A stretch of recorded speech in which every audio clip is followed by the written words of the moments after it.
Alright, you guys. Alright, so it's been a couple weeks, to be honest. We spent a little bit of time talking about going places, behavior. So now we're going to come back and work on some fancier stuff. He knows some of this, by the way. He's a pretty smart dude. I'm going to move this over here. So I really liked what I saw when we were working out in public. So now there's some things that we can actually start teaching him for real. And of course, I'm trying to get my act together and talk at the same time. So, we're going to kind of go back a little bit and kind of teach some things that are going to be handy.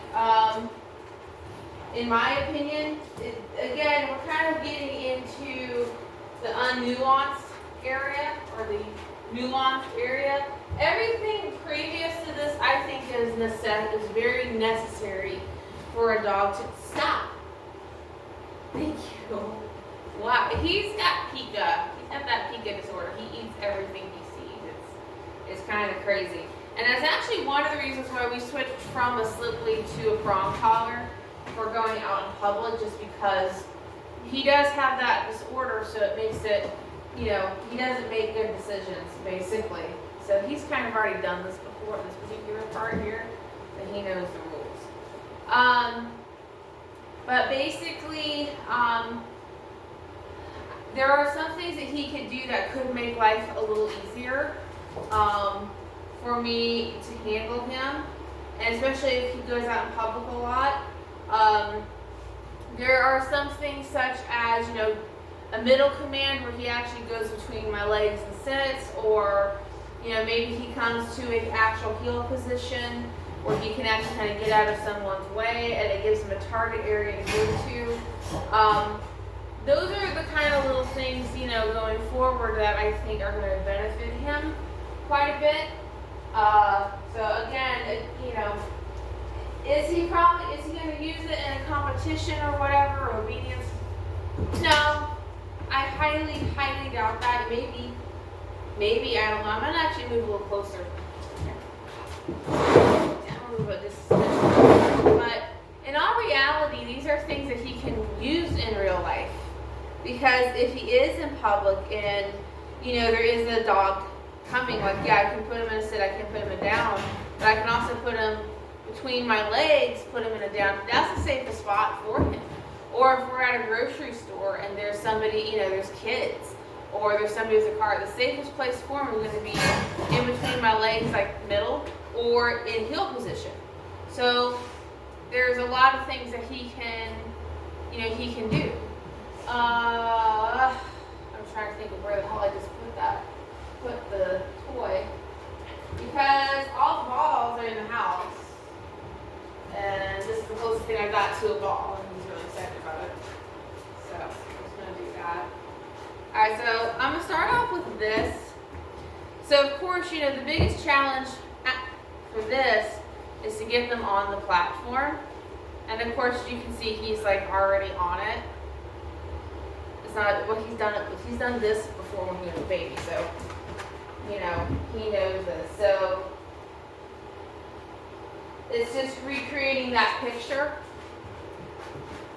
where he sees the front. And I just find this platform thing, this isn't a dog training platform, you guys. This is this is a piece of workout equipment that's been with me to a few houses.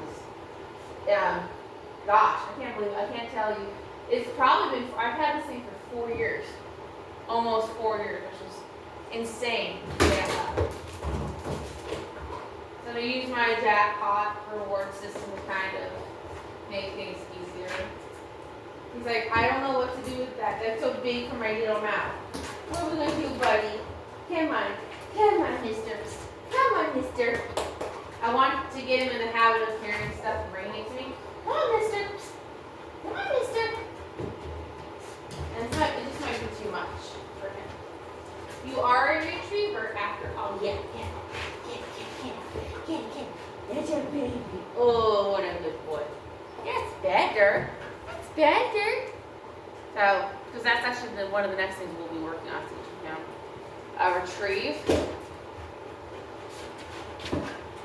So, if I go here, yeah.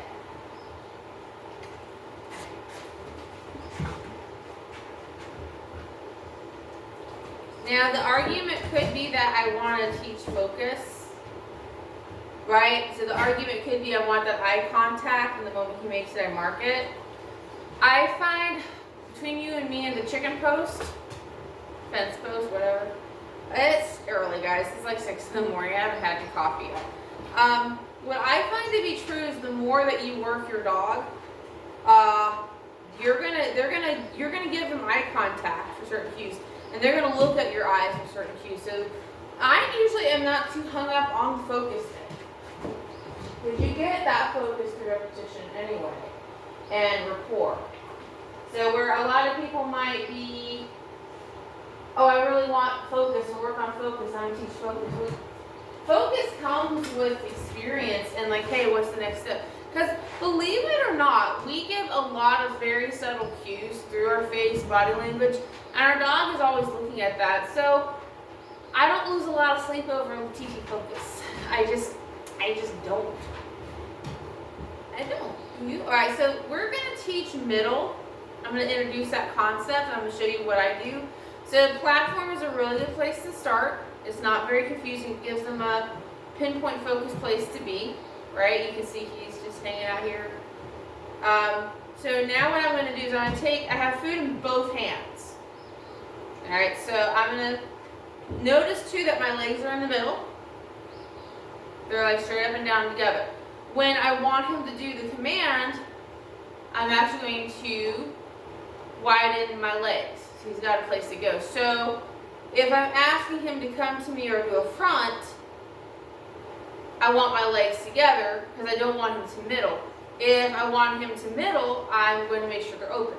So between the cue and this, that's going to be enough for him to, oh, well, she wants that. But again, that's going to take some time. What are you doing? I'm just a baby. I got the baby brain. He's trying really hard, guys. So I part my legs here. And then what I'm going to do is I'm going to take this hand and I'm going to actually lure him in a circle and jackpot him right here. So he's following one hand. That was hard. Hold on, buddy. Hold on. Hold on. Hold on. He gets really excited about food, so I got to wait for him to kind of... It's the lab. Dude, there's got to be some lab in this dog. I mean, there ain't no other way. So you're luring with one hand, and then you're kind of rewarding him when he comes back. All right, so I'm gonna do that again. Part, then I'm gonna take this hand and lure. And you might find with your dog, I mean, that might look a little different. It might look like you're having to feed. I've had some dogs where they're so leery about going in the middle. You have to feed them the whole way. You have to feed them out one hand, and then you're feeding them. So that might look a little different. Now, he's super on point and focused, and he's super, food motivated. He's done this before. When he was a puppy, we've done this a little bit. So he understands the rules, right? But your dog might not. And I've worked with plenty of dogs that don't really understand the concept. So it's okay if yours doesn't. It's really okay. So from this angle here, and I take this hand. And the important thing is for him to stay on the platform, because what some of your dogs might do is they might nosedive, or you see how he's kind of putting his face. Oh, what a jab! I didn't even want him to do that. That was good. So just keep in mind that your dog, as you're using just your hand, and your dog's going to follow your hand. And this is a common mistake I see people make, is their hand goes down, and you see how his face is already around my leg. Okay? We want to do this, and I actually want to bend slightly and put my hands through here and actually have him follow this hand. Right? That's what I want him to do. And I want to create that reward history where every time he does that, he's going to get rewarded. That's what I want.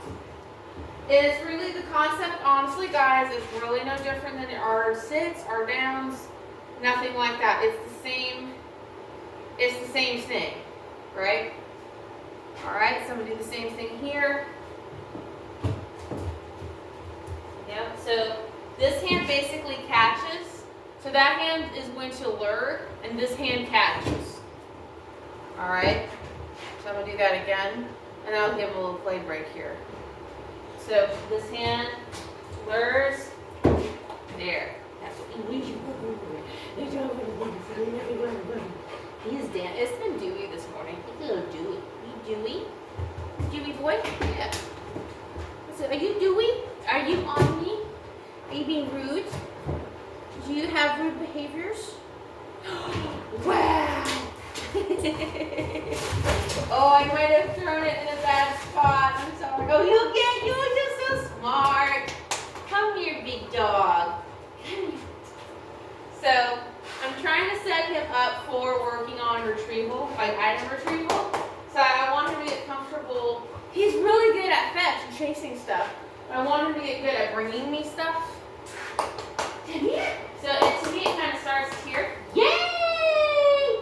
It starts with him actually bringing me the balls and stuff. So I have him chase me a little bit with it. Again, big thing is, guys at home, stop chasing your fucking dog.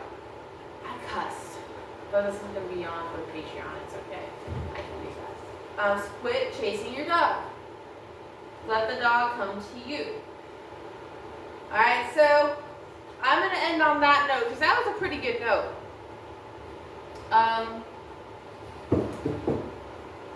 So now I'm going to move this out of the way. I've got a few hot dogs left. Where about it?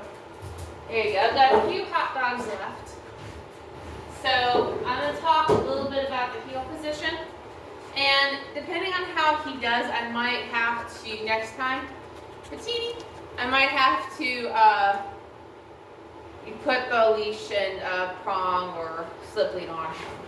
But we're just doing heel. So what I'm going to do is I'm going to take, and I'm not necessarily teaching him heel. In his case, I don't really care if he develops it or not. But I want to teach him the heel position. So when I say heel, he goes into heel position. And yeah, that's a totally different skill than a heel. Believe it or not. It's the foundations of a proper heel or a focused heel, but that position is like half your battle, teaching position. So again, super food motivated. I want him to kind of bring that energy down a little bit because I want my fingers. I might not have any fingers, I don't know. So I have food here and I actually have, so again, I use hot dogs. So I have it tucked away in my thumb, and I want you guys to, I'm going to learn with this hand so you guys can see it. But I have it tucked here in this finger, okay? Or in between my thumb and this finger, and then my pointer finger. So it's kind of like a pocket hand, or pocket finger, basically, right? So, ADHD brain. So again, we've talked about luring. I'm pretty sure we talked about that in the beginning anyway. Okay, so he's following my hand pretty good. So I'm going to bring him back. Oh, I see, I'm actually really nervous about him biting my hand. This is a little too much.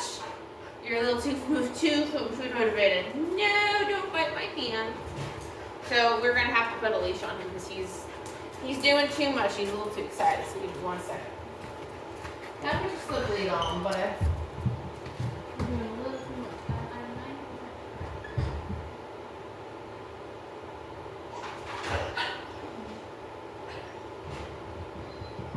I mean, you can't be too mad at that. I can't be too mad at that. Oh, what did you do? What did you do? So this is just going to help give me some stabilization because with him being that frantic, I do run the risk of him completely missing the point. So how do we do this with a leash? It's way easier to start this without. What I do is I will actually bring the leash around my body, right, like this. So again, pocket hand, pocket fingers. is going to bite my hand. So I'm actually going to put it more in the palm of my hand. I'm going to cheat a little bit. So I'm kind of adjusting my hand position, basing it off of him. You're so cute, look at you. So what I'm going to do is I'm going to move back. I'm going to move this leg that's closest to him, move it back, draw my hand back, and then right here I'm going to feed him. And then tell him what a cute, handsome man he is. Right? Okay, so I can walk forward a little bit. I'm going to grab another piece. I got just enough to do this exercise. Alright, so I want him to be calm. So, hand, leg is closest to the dog. I'm putting him on a left. You can do right. Left is my preference. Okay, I go back. I go over with my hand. Step forward, feed. Right?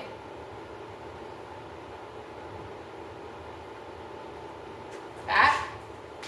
He's like, what are we doing? So I gotta get him a little bit more into it here because I lost him a little bit. He's like,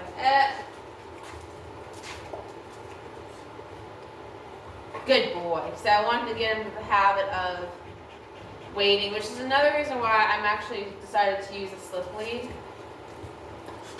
Because you can see how jumpy he is.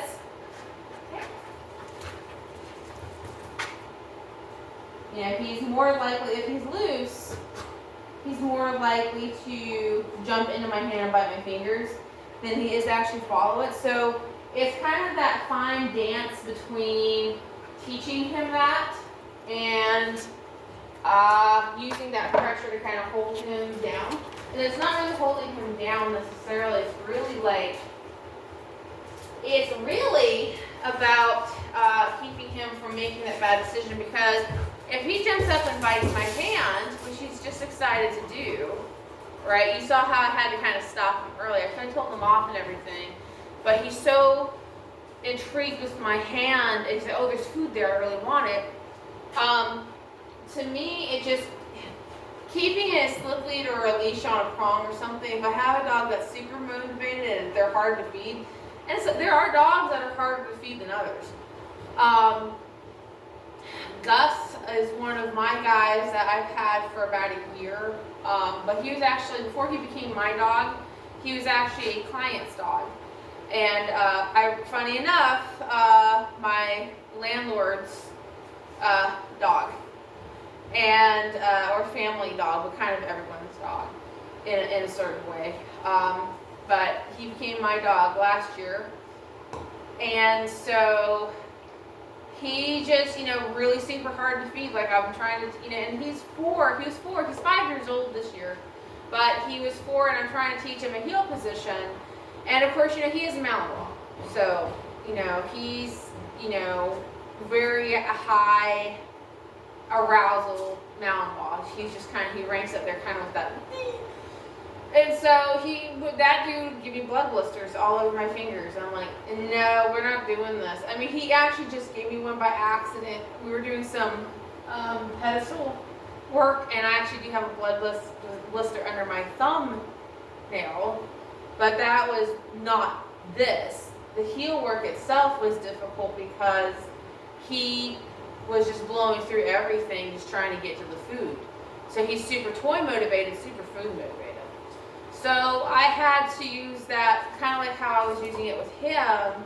And just, the concept is I move a certain way, you're going to get food. Well, if they're so focused on the food, the problem is they're reaching and jumping and they're doing everything except calming. Now, if I have had these dogs since they were puppies, right? So if you look at any of my puppies, you look at Karma, I've had since she was a puppy, and I had never put anything on her to teach her to heel. Tilikum, I've never put anything on to teach her how to heel. Notion, I did actually have to help him because, again, he was just extremely overexcitable and jumping up for the food. So he learned really quickly with I think we did try slip lead. I ended up having to use a prong collar with him. And now he can do it at a year old. He can do all these different moves with. But it's not, I want you to keep in mind, it's not to punish him or to hold him down and to keep him on the ground. It's basically it's just to kind of help guide them. So if I need them in a certain heel position, if he's jumping up and trying to grab my hand, he's not in that heel position. And in it, and without really thinking about it, he's rewarding himself for not being in heel position. So I want him to think that he's only going to get rewarded if he's in heel position. So I guess we could talk about that more next time. But that kind of gives you a basics of, we're going to be working more in heel position and maybe fine-tuning some of that obedience. But I think his obedience, honestly, is really amazing. And we'll kind of teach some more finite stuff. But that's going to be the big thing we'll be working on coming up. Just because what I want to do is I want to be able to call him from a sit, put him in a heel position, or put him in a middle. But yeah, those are basically your foundational stuff. That's basically it. Yeah. Yeah, you ready for breakfast? Yeah, of course. I'm always ready for breakfast. He's just the best.